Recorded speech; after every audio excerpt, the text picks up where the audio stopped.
오늘날 여러분, 이 시대를 살아가다 보면 자존감은 낮은데 자존심은 엄청 강하고 높은 사람들이 있습니다. 혹시 우리 지금 이 주변에도 있으신가요? 옆 사람 한번 얼굴 바라봐 주시겠습니까? 자존심만 높아 보이시나요? 아니면 자존감이 월등하게 보이시나요? 한번 바라봐 주시면 감사하겠습니다. 자존감과 또 자존심에 대해서 제가 짧게 설명을 드릴 텐데요. PPT 좀 부탁드리겠습니다. 자존심이란 자기가 잘났다는 마음입니다. 그리고 남으로부터 자신을 보호하며 자신의 품위를 유지하는 것이고, 자만하다와도 이 비슷한 뜻을 가지고 있습니다. 그와 반대로 자존감이란 무엇일까요? 부탁드릴게요. 쉽게 말해서 자기를 존중히 여기며 사랑하는 마음이라고 합니다. 자, 그렇다면 자존감은 어디로부터 어떻게 올 수 있을까요? 아주 간단하게 예를 들어서 설명을 드리겠습니다. 쉽게 말씀을 드릴게요. 요즘 집에서 키우는 이 반려동물들, 개나 강아지, 고양이들, 요즘엔 동물들이 너무나 많잖아요. 이렇게 여러 동물들이 있는데 이 친구들을 가만히 보면요, 특히 이 강아지가 자기가 강아지라고 생각할까요? 아니면 사람이라고 생각할까요? 그렇죠. 보통 이 집에서 키운 강아지들을 보면 자기가 사람이라고 생각을 많이 합니다. 그런데 걔는 사실 사람인가요? 아닌가요? 당연히 아니죠. 그런데 걔는 자기가 사람이라고 생각한대요.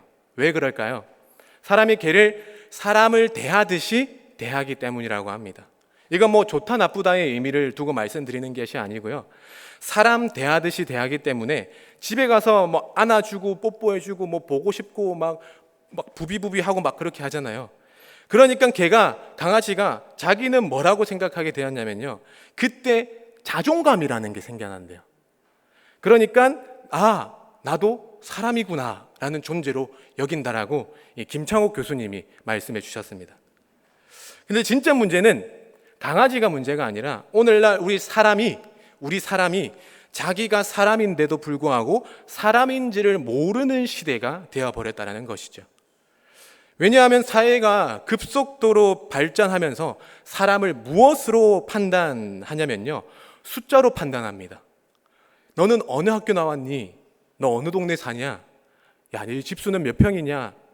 너희 아빠 차는 뭐니? 어떤 초등학교 대화를 들어보았는데 그런 대화를 하더라고요. 통전에 잔고가 있냐 없냐? 정년퇴임을 했냐? 아니면 지금 권력의 자리에 계시냐?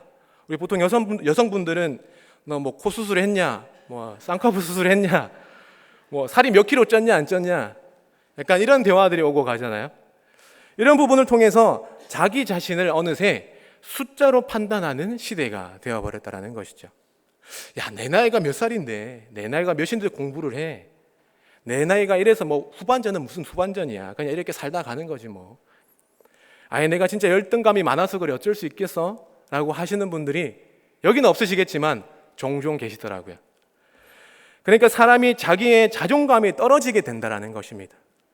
자존감이 떨어지면 이 위기관리 능력이 엄청나게 떨어지게 되는데, 누가 옆에서 조금만 뭐라고 해도 쉽게 섭섭해지는 이 섭섭귀신이 찾아온대요. 그리고 여기서 중요한 것은 이 자존감이 떨어지면은 자기 방어를 하기 위해서 자존심만 높인다라는 것이죠. 이것이 오늘날 우리 사람에게 있어서 문제가 된다는 것입니다.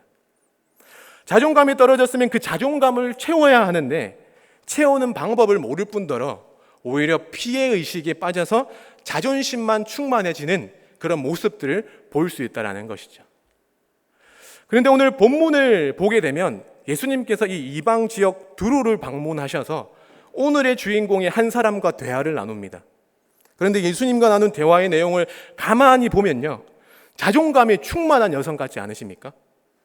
이 여성은 본인에게 자기의 방어와 피해의식도 없었고요, 자기 연민도 없었고요, 그렇다고 자존심만 세거나 그런 기가 센 여성도 아닙니다. 오히려 이 마가복음 1장에서 7장까지의 나왔던 주인공들을 보시면 조금 다른 입장에 처해 있다는 것도 확인해 볼 수 있습니다. 왜냐하면 오늘 본문의 주인공은 당시 시대적인 이런 배경과 상황만을 보았을 때 정말 제일 많이 힘들고 어려운 환경과 상황에 처해 있기 때문이었죠. 그렇다면 왜 오늘의 주인공은 여태 마가복음에 등장했던 인물들보다 더 힘들고 어려운 상황에 처해 있었을까요? 그 이후에 세 가지의 불합리한 상황을 볼 수 있습니다.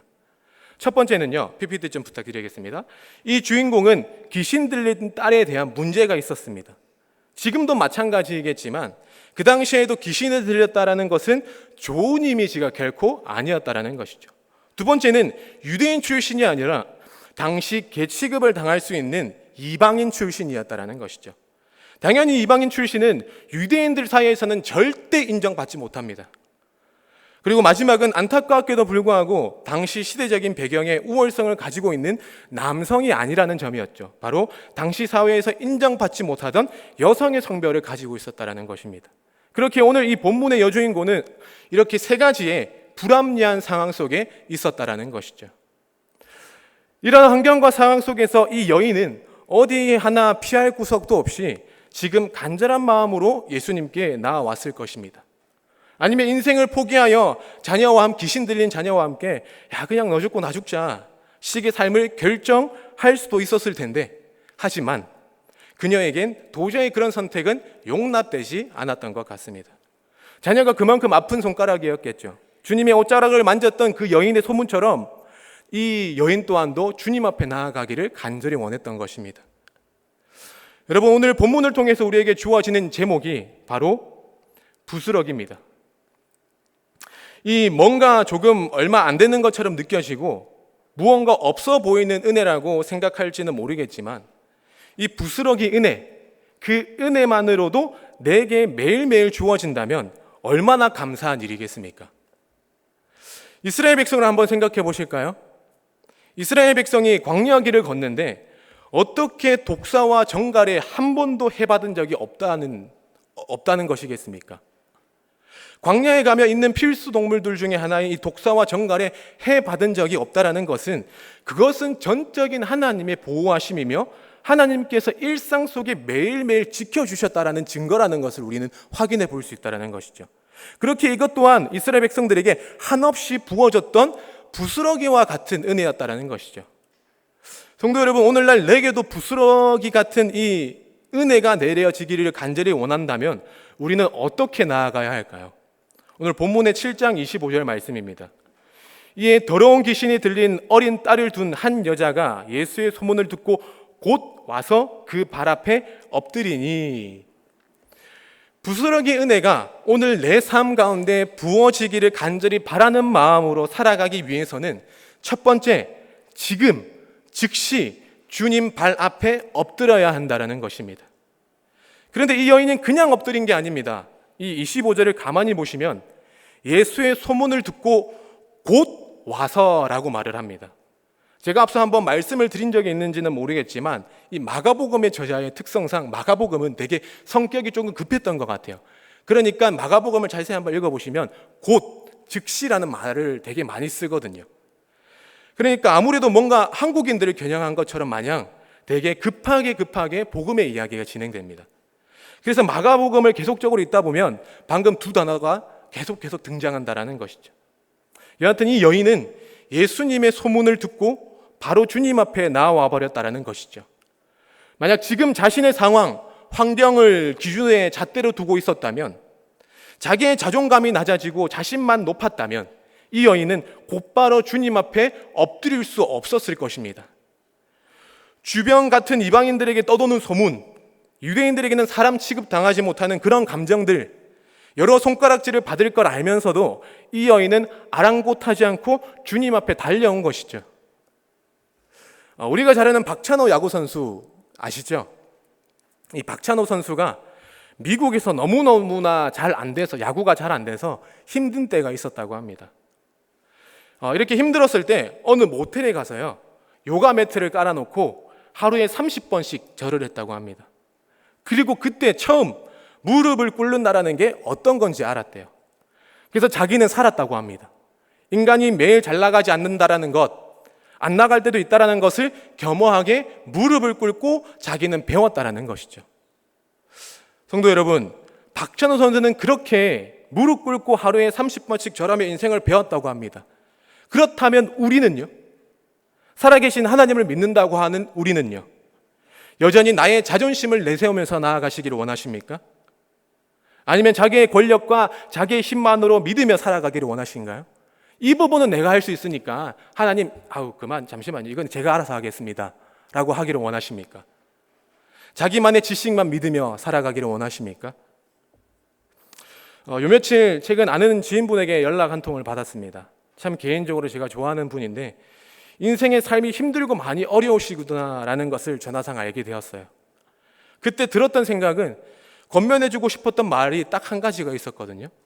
내 힘으로 되는 것은 아무것도 없다라는 것이죠. 주님 앞에 무릎 꿇고 나아가지 않는 이상 우리의 인생은 보장받을 수 있는 길이 없다라는 것을 믿으셔야 합니다. 아멘이십니까?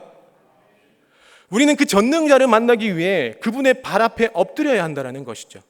무릎을 꿇어야 한다는 것입니다. 우리의 육체뿐만이 아니라 우리의 영혼이 범사에 잘 되기 위해, 주님과 함께 동행하며 잘 살기 위해 매 순간 엎드림이 있어야 한다는 것이죠.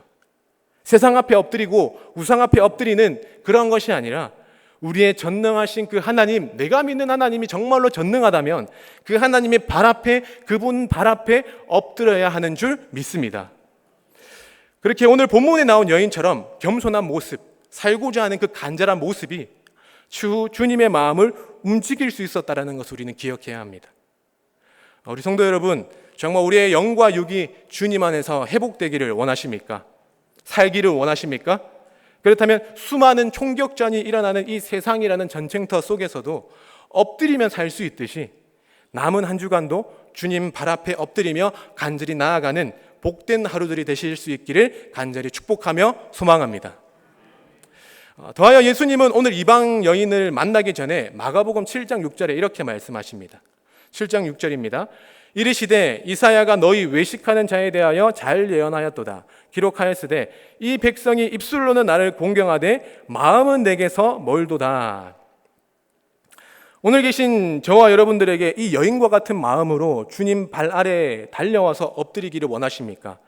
그냥 입술만 엎드린다라는 것이 아니라 행위로도 엎드리는 것도 중요하지만 마음의 엎드림, 이 마음의 간절한 굴복이 있어야 된다는 것이죠. 입술과 말과 행동도 중요하겠지만 오늘 우리 모두에게 주님의 발 앞에 엎드려지는 그 마음의 굴복이 모든 자존심을 내려놓고 수치심을 내려놓고 오늘도 주님의 그 발 앞에 엎드릴 수 있는 애타는 마음이 간절하게 솟아나길 수 있기를 간절히 축복하며 소망합니다. 그런데 그렇게 간절하게 나온 이 여인에게 예수님의 답변이 심상치 않죠. 마가복음 7장 27절 말씀인데요.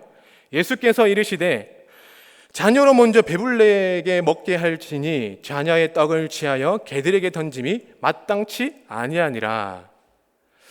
오늘 본문에서 이방 여인은 자신의 딸의 문제를 주님 앞에 가지고 와서 귀신을 쫓아내 주시기를 간구하였죠. 그런데 예수님과 이 여인의 대화에서는 놀라운 사실이 하나 있습니다. 여인이 자신의 호소에 대해 친절하지 않는 예수님의 답변을 들었음에도 불구하고 포기하지 않았다라는 것입니다. 한마디로 이방 여인은 지금 자기가 살기 위해 그분의 발 앞에 엎드려 그분에게 개취급을 당하고 있음에도 불구하고 그 여인의 믿음과 신앙은 결코 포기하지 않았다라는 것이죠. 요즘 같은 시대에도 거절을 당하면 쉽지 않지 않습니까? 물론 거절하는 것도 쉽지 않은 시대이지만 더구나 거절을 당한다라는 것은 이 거절을 당한 사람의 입장에서는 매우 마음 아픈 일이며 슬픈 일일 것입니다. 더하여 그 거절당한 일이 본인에겐 정말 중요한 일이라면 더욱 마음이 힘들고 어렵겠죠. 요즘에 또 보니까 거절을 잘하는 방법, 눈이 부시게 거절하는 방법, 여러 가지가 있긴 한데, 그런데 오늘 본문에서 예수님의 거절 방식은 어떠합니까? 우리가 생각하는 그 인자하신 예수님의 성품에서 나올 수 있는 그런 거절의 방법이 맞습니까? 아니죠. 너무나도 매정하고 쌀쌀 맞습니다. 만약 오늘 저와 여러분들이 예수님께 그런 마음으로 나아왔는데 이런 거절을 당하면 어떤 마음이시겠습니까? 너무 자존심이 상하지 않을까요? 예수님은 이방인을 개로 유대인을 자녀로 비유하면서 식사 자리에서 어떤 부모가 아이에게 줄 떡을 개에게 먼저 주냐고 반문하시며 이방 여인의 간구를 아주 통쾌하게 거절하십니다. 이건 거절이라는 단어보다는 마지막 남은 그 여인의 희망마저 짓밟는 모습이 아닌가라고 생각 절도로 거절하게 되죠. 그런데 이것은 예수님의 진심이 아닙니다.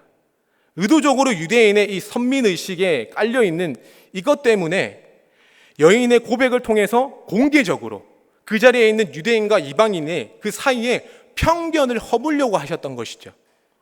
더하여 예수님께서는 여인에게 일방적인 감정으로 거절한 것이 아니라 여인의 간절한 믿음을 더욱더 촉구하도록 만들기 위해서였다는 것입니다.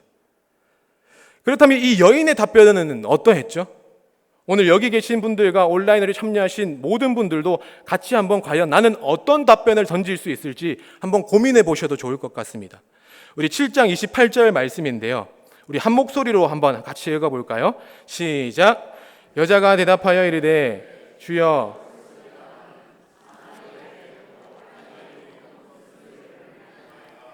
아멘.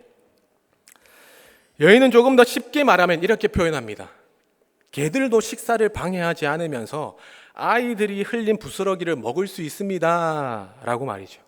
바로 자신이 자신의 입으로 내가 지금 뭐라고 한 거죠? 개라고 답을 한 겁니다. 요즘 말로 애완견이라도 되어서 주님의 잔치에 참여하고 말겠다는 그런 겸손과 절실함과 간절함을 보였다라는 것이죠. 그래서 부스러기 은혜입니다. 이 여인에겐 이 부스러기 은혜라도 내 딸에게 베풀어지지 않는다면 더할 나위 없이 간절하고도 절실한 응답이 이루어지게 된다는 것이죠. 우리 성도 여러분, 이스라엘 백성들은 광야 길을 걸으면서 하나님께서 주셨던 그 수많은 부스러기와 같은 은혜들을 어떻게 갚았나요? 불평불만으로 답했습니다. 오늘 본문 신약 마가복음 7장만 주의 깊게 한번 보셔도요, 하나님을 믿는다고 하는 유대인들은 이 부스러기와 같은 은혜는 고사하고 본인들이 만든 전통과 더러움을 따지면서 예수님과 제자들을 판단하고 정죄하는 것으로 갚습니다. 오늘날 우리의 삶은 어떠합니까? 일상의 삶, 또 그 하루의 삶 가운데 어떤 부스러기와 같은 은혜가 내린 적이 없으십니까? 한번 생각해 보시면 좋을 것 같습니다. 없을 수 없죠. 오늘날 우리는 모든 것이 은혜라고 찬양은 많이 부르지만 진짜 은혜인가? 라는 물음표의 삶을 품고 살아가지 않습니까? 간혹 그런 분들을 봅니다. 이게 무슨 하나님의 은혜냐? 그냥 우리가 살다 보면 일반적으로 주어지는 일들이지, 그것도 교회를 다니고 예수를 믿는다고 하는 분들의 입에서 나오는 말이죠. 오늘 온라인과 오프라인으로 예배하는 모든 분들에게 오늘 여인처럼 부스러기 한 톨과 같은 은혜를 강구하며 나아가기를 원합니다. 더해 내가 받은 그 한 톨의 부스러기 은혜를 누리며 살아갈 수 있기를 간절히 축복합니다. 그냥 단지 은혜인가 하는 물음표의 삶이 아니라 은혜다라는 느낌표를 찍는 삶이 되실 수 있기를 간절히 축복하며 소망합니다. 그렇다면 반대로 주님께서 우리가 있는 그 자리에서 오늘 본문의 여인처럼 나를 수치의 자리로 낮추실 때 나는 과연 어떻게 반응하며 행동할 수 있겠는가? 우리는 조금만 누가 나에게 이런 자존심, 수치심을 주면, 건들면 내 마음이 요동하여 안절부절 못할 때가 있지 않으십니까? 조금 더 심한 사람은 밤에 밤잠까지 설칩니다. 왜죠? 나의 자존심, 나의 수치심을 건드렸거든요. 그런데 오늘 이 여인의 모습은 어떠합니까? 예수님의 발 앞에 엎드리면서까지 간절한 마음으로 구하지 않았습니까? 예수님과 유대인에게 지금 사람 취급을 못 받은 게 진짜 문제가 아니었다라는 것이죠. 그래도 나의 살 길은 주님 한 분밖에 없음을, 나와 내 자녀를 살리고 구원하실 분은 주님 한 분밖에 없음을, 우리 가정과 교회를 회복시키실 분은 주님밖에 없음을 간절히 믿었기 때문에 그러한 상황도 본인이 스스로 인정하며 나아갈 수 있었다라는 것이죠. 더해 이런 상황 속에서 여인은 자존심으로 반응하지 않았다라는 것입니다. 믿음으로 그 상황을 인정하며 받아들이고 겸허히 모든 것을 주님 앞에 맡긴 것과 다름없는 엎드림의 믿음이었다라는 것입니다. 비록 마음의 상처가 남을 것 같고 자존심은 저 땅끝 바닥까지 내려간 것 같지만 주님이 나를 살리신다면 그 어떤 일이야 감수할 수 있다는 마음이 있었던 것 같습니다. 이것이 오늘날 저와 여러분들 이 여인의 마음의 굴복이었다라는 것입니다. 오늘날 우리는 누가 나의 자존심을 건들면 어떤 반응으로 나아가시기를 원합니까? 똑같이 갚아주십니까? 아니면 그 자리에서 그 말을 들으며 인정하며 툴툴 털어버리고 주님의 발 앞에 나아가기를 원하십니까? 아니면 박찬호 선수처럼 방석 깔고 매일같이 30번씩 절하면 나의 문제와 나의 자존심과 나의 자존감이 회복이 될까요? 속상해도 주님 앞에서 울고 힘들어도 주님의 발 앞에서 엎드리기를 원합니다. 내가 받은 상처의 자존심 상대방에게 똑같이 갚을 구상을 하기보다 주님 앞에 기도로 나아갈 때 주님이 갚아주시리라는 믿는 믿음으로 기도하는 오늘 저와 여러분들이 될 수 있기를 원합니다. 이런 말을 공식적인 자리에서 써도 될지는 모르겠지만 저와 여러분들은 우리 모두가 주님 앞에 자존심 따위는 이것을 진짜 개에게 줘야 된다는 것이죠.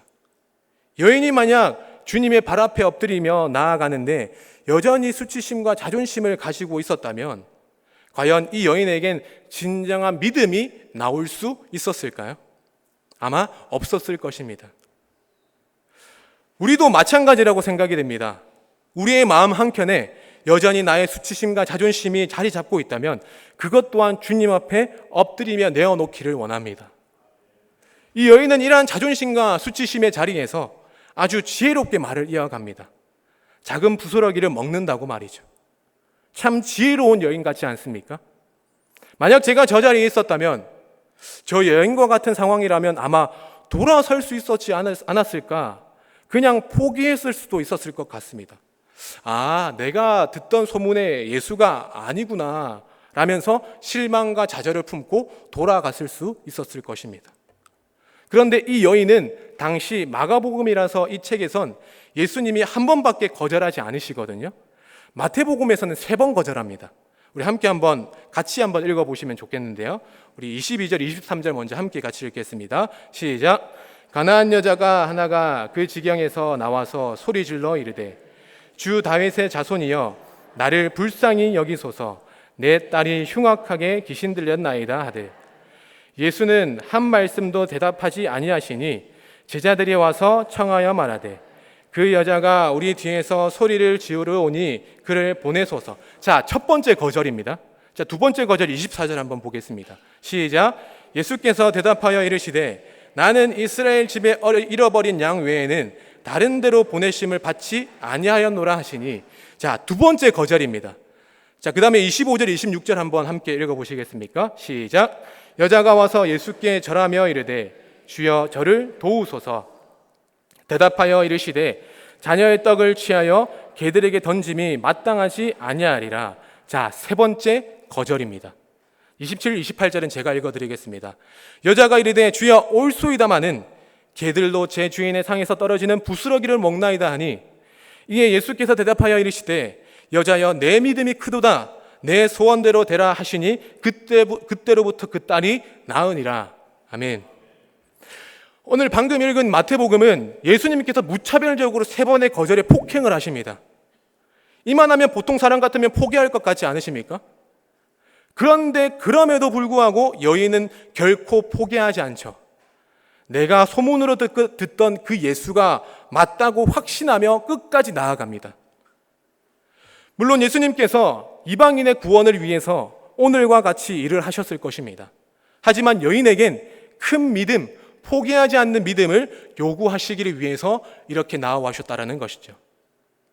그렇게 우리는 기억하기를 원합니다. 부스러기 은혜가 오늘 내 삶 가운데 부어지기를 간절한 마음으로 살아가기 위해서는 두 번째는요, 나의 기도와 간구 가운데 거절 가운데 있어도 결코 주를 향한 믿음은 포기하면 안 된다는 것입니다. 그 누구에게도 거절당하는 일을 경험했을지라도 우리는 지혜로운 말로 주님께 고백하며 믿음으로 나아갈 때 주님이 인정하시고 우리의 간구에 응답하실 것을 믿습니다. 지혜로운 여인의 지혜로운 말, 그 작은 부스러기를 요구하였던 것처럼 따라서 그녀는 장엄한 음식 전체를 요구하지 않았고요. 작은 애완견을 위한 예수의 능력을 그 작은 부스러기를 요구하였던 것입니다. 예수님의 타당치 못했던 개취급임에도 불구하고 거기에 반응하여 불같은 성격을 내뿜었다면, 뭐 이런 사람이 다 있냐고 손살에 치고 갔다면 과연 오늘날 마가에 쓴 책에 기록이 될 수 있었을까요? 하나님이 기억하시는 그 사람, 그런 사람이 여기 본문에도 있는 것처럼 우리도 하나님께서 기억하시는 그런 믿음의 여인처럼 우리가 남은 한 주간도 살아가실 수 있기를 간절히 축복하며 소망합니다. 말씀을 맺으려고 합니다. 드디어 예수님께서는 지혜로운 여인의 답변에 누그러뜨리시고 그녀의 요구를 허락하십니다. 7장 29절 말씀인데요. 우리 좀 귀찮으시더라도 함께 한번 같이 읽어보겠습니다. 시작. 예수께서 이르시되 나갔느니라 하시매. 아멘. 이제는 이 작은 개에서 작은 여인으로 주님 앞에 믿음을 인정받기 시작합니다. 오늘 본문의 여인은 여느 부모들처럼 필사적으로 자녀가 고침받기를 원하고 있었을 것입니다. 그것을 얻기 위하여 어떤 수치와 자존심이 상해도 주님 앞에 인내로 나아갔을 것입니다. 그녀의 재치 있는 지혜로운 대답은 진정한 겸손으로 표현이 되었고요. 이 여인은 유대인 자녀와 이방인의 개의 차이 또한 인정하였습니다. 더하여 그녀는 유대인의 우선권 또한 인정하였고, 떡은 당연히 자녀들인 이스라엘에게 속한 것이라는 것도 고백하며 나아갔죠.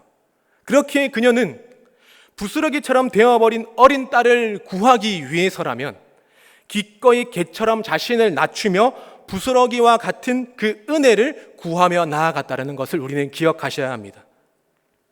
그렇게 부스러기의 은혜가 오늘 내 삶 가운데 부어지기를 간절히 바라는 마음으로 살기 위해서 그 마지막은요, 낮은 마음, 낮은 자세로 매 순간 주님께 나아가야 한다라는 것입니다. 오늘날 우리도 부스러기와 같은 은혜를 주님 발 앞에 엎드려 받을 준비가 되셨나요? 설상가상 나를 애완견 취급을 한다고 할지라도 끝까지 그 발 앞에 엎드리며 나아갈 준비 되셨습니까? 아직도 여전히 나의 자존심과 수치심이 중요하신가요? 오늘 이 여인이 보여주었던 이 낮은 자의 모습, 제자도의 모습을 기억하며 나아갈 수 있기를 원합니다. 오늘 여기 계신 저와 여러분들은, 온라인으로 예배드리는 모든 분들은 주님 발 앞에 엎드리며 낮아지시고 또 낮아져서 하나님께서 기억하시는 그런 믿음의 여인의 그 믿음의 제자가 되어 부스러기와 같은 은혜를 매일매일 누리며 간구하시며 나아가실 수 있기를 간절히 축복하며 소망합니다. 마지막으로 실제로 있었던 이 한 가지의 사례를 소개하고 마치려 합니다. 한비아 씨라고 아시나요? 이 한비아 씨가 아프리카 옥수수 씨앗을 나눠주러 가는 일을 하러 갔다고 합니다. 이쪽 마을에 나눠주고 이쪽 마을에 나눠주고 이쪽 마을을 나눠주려고 했는데 이 마지막 마을에는 줄 씨앗이 없었다라고 하더라고요. 못 나눠줬대요. 다시 돌아서 시간이 지나서 어떻게 살고 있나 한번 갔더니 똑같이 씨앗을 받은 두 군데는 이 씨앗을 먹지 않고 가지고만 있었대요. 왜냐하면 파종하는 씨앗이었거든요. 그리고 사람들이 못 먹었음에도 불구하고 이 두 가지 파종 씨앗을 받은 것은 별로 사람들이 시간이 지나도 죽지 않고 살아 있었다고 합니다. 근데 씨앗을 못 받은 마을 사람들은 이 옆마을 두 마을 씨앗을 받은 사람들과 같은 상황에 못 먹었는데 되게 많은 사람들이 죽었다고 하였습니다. 왜 같이 안 먹었는데 여기 씨앗을 못 받은 마을 사람만 사망하고 다른 씨앗을 받은 두 마을은 사람은 죽지 않았을까요? 그 이유는 그 사람들은 파종할 옥수수를 받은 것이었지만 본질엔 희망을 받은 것이죠. 우리에겐 아무것도 아닌 것처럼 보이는 아프리카 사람들에게 전부를 받은 것이죠. 그러니까 오늘 이 밤에 우리도 마찬가지일 것입니다. 옥수수 씨앗과도 같은 부스러기와 같은 은혜를 받고 그 받은 은혜를 기억하며 감사하며 살아가야 한다는 것이죠. 아프리카 사람들에겐 파종의 씨앗이 그들에게는 희망이 되었던 것처럼 오늘날 우리에게 하나님께서만 주실 수 있는, 하나님께서 부어주실 수 있는 그 부스러기와 같은 일상의 작은 그 은혜가 여러분들의 일상을 회복시키실 줄 믿습니다. 주님이 주신 그 부스러기와 같은 그 은혜도 여러분들의 어렵고 힘든 상황과 환경과 상황 속에서 싹이 트고 자라나 여러분들의 믿을, 오늘날 저와 여러분들의 믿음과 신앙을 살리고 회복시키는 은혜의 파종의 씨앗이 될 수 있기를, 그런 부스러기와 같은 은혜가 될 수 있기를 간절히 축복하며 소망합니다.